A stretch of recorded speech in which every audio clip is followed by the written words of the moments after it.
Okay.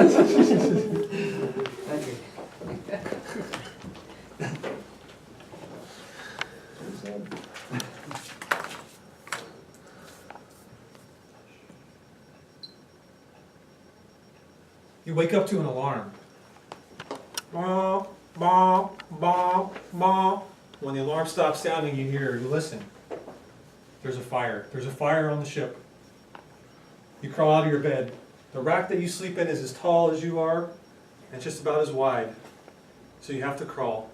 You grab your clothes, you grab your boots, and you run. You run to the crew's mess where everybody's getting ready. They're pulling out all the damage control gear, all the firefighting ensembles, all the different firefighting imagers, all the tools we're going to take back with us to the engine room where the fire is. You get dressed there, and you wait. You've been waiting for this. You're not nervous at all. You've been training your whole naval career to be on the submarine to fight a fire right now. And you know that if you don't fight this fire and put it out in less than 7 minutes, you'll lose the ship. 130 people that you've been living with for the past 6 months are all depending on you to be able to perform your duties as you've been trained. And you can look any other person on board in the eye and you know that they've been trained too, and that you're not going to stop fighting the fire until it's out, until everybody is safe. You put the fire out. Turns out it was just a drill. But that was your sleep time. And you have watch coming up. So now you have to get ready and you have to make the decision. Do I want to go back to sleep?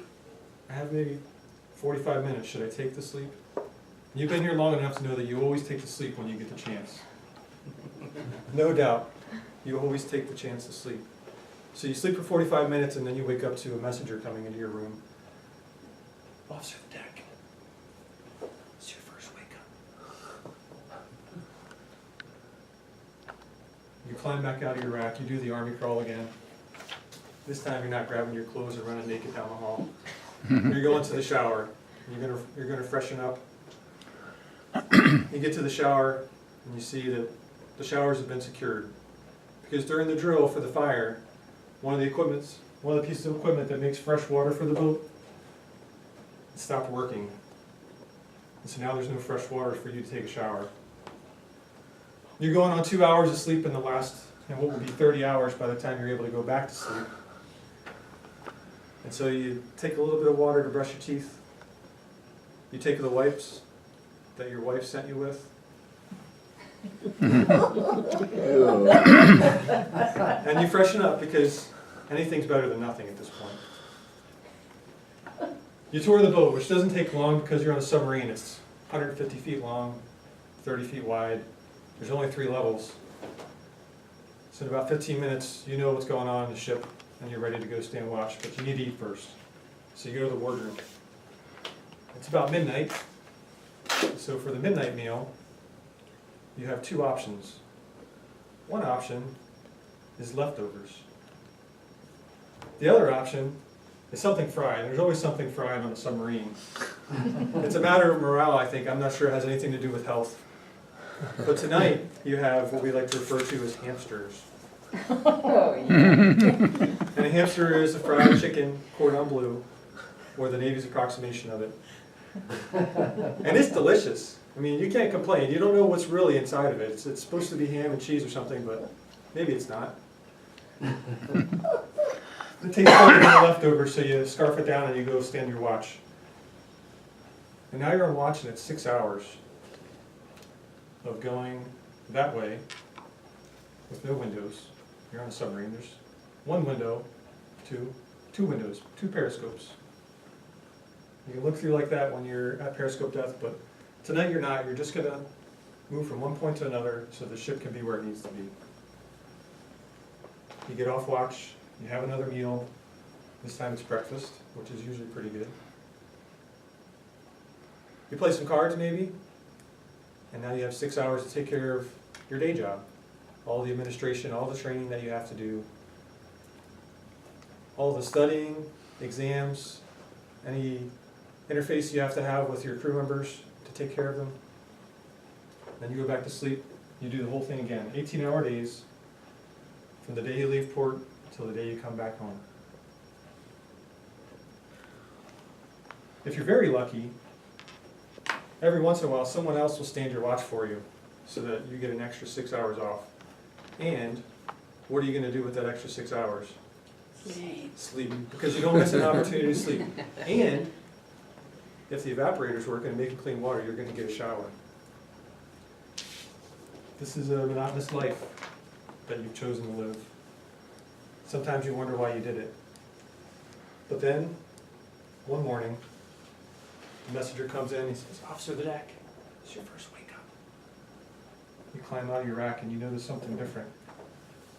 The ship is swaying a little bit. And you can smell something different too. It smells kind of fresh. It smells a little salty. And you realize right away that the submarine is on the surface, which is an unnatural place for a submarine to be usually. But even without a shower, you're immediately refreshed. Your soul is slightly restored. And as you go up and get ready for your watch, you get to the ladder in the control room. You start climbing the 20 feet up to the top of the submarine where you're going to stand watching the bridge. Air's rushing down at you. It smells fresh and clean. You can see sunlight and blue skies. And when you get to the top, all you can hear is the continuous crashing of waves as they break over the bow of the submarine.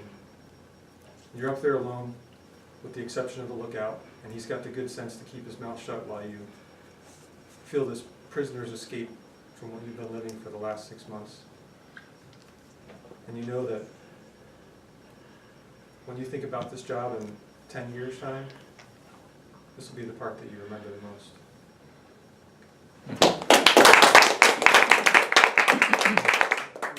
Thank you, Carl, fellow Toastmasters, most welcome guests, and especially Tom. For those of you relatively new or visiting, Tom was giving an advanced speech from the advanced manual, which looks like this, a little bit different than the competent communication manual that Carl has been mentioning. And this particular manual is the entertaining speaker, and all the projects have to do with improving the ability to entertain an audience when you're speaking. So the purpose is to entertain the audience with a personal experience. And Tom, you definitely did that, because as far as I can tell, nobody else aside from you has ever been on a submarine. Correct me if I'm wrong. So it was certainly something that I've never been on, and so I was entertained just by the fact that you were describing a place that I'd never heard of. I liked how you grabbed our attention right from the beginning with that fire on the submarine, and you held the audience's attention as you moved from one story to the next.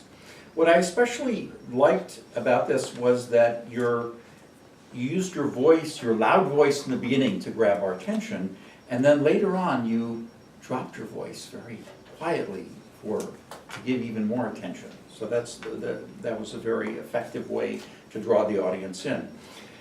The organization, you basically went through a typical day, starting with a fire drill, which may not be every day, but again, is probably fairly typical. And we got a sense of what daily life was on that. So that was the organization. It was a time-oriented one, and that's a very good way to organize an entertaining speech like that. I thought some of your biggest strengths were your vivid word pictures. There were times when I just felt like I was right there. You told a series of anecdotes. Again, that was part of sharing the personal experience. There was the fire drill, and then there was waking up, and then not having any water. And again, even though I hadn't been on a sub, I could relate in a certain way to some of these with my experiences, not on a sub. Now, I have a few suggestions and a few more than I normally would have for a CC speech, because this is an advanced speech, so you get a little more. You use the pronoun you a lot, and I would have used I, because when you say you is about the audience, but you were the one who were doing it, so I woke up. I would have liked to have seen a little more tension, and more pauses could have helped that. For example, well, and getting more of a sense of the cramped nature of that. And I think you could have maybe used your height for some humor on that, because I imagine as a taller person that there were some challenges, you know, that were kind of banging into things perhaps. Another possibility for humor had to do with the meal. You say, wait, and I ate the Navy's version of cordon bleu, which we call hamster. You say it has chicken and cheese and ham. At least that's what they say, isn't it? Stuff like that. So, but overall, I was very entertained. I think everybody else was entertained, and I look forward to many more entertaining speeches from you. Thank you, Mr. President.